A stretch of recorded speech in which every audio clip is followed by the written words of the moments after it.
Erikely sy mino mandeha matsaka nareo dia mandeha amin'ny sisiny tsara dia za koa andeha hitona briky, karama hitona briky dia raha hariva mitondra vary dia mitondra laoka dia misakafo tsara nareo zany ie raha hariva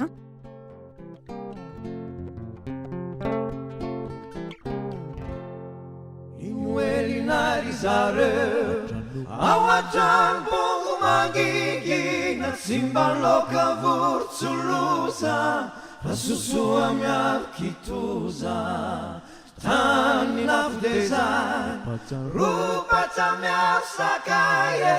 tsembotsemboka ry zandry fa tomany kosa rizoky tomany fakamboty.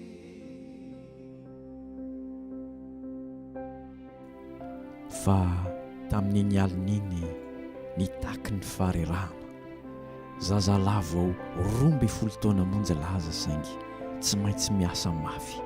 amelomana reo zandry kely ny sakafo nefa tsy zarizary nanafika ary ny tazo.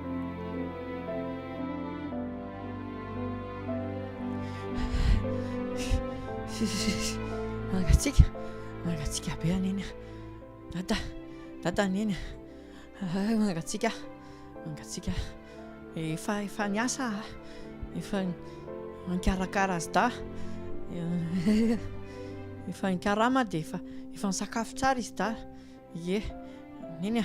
mangatsika neny malary be ny andohako neny mila anao neny androany fotsiny ohatran'le taloha reny neny mangatsika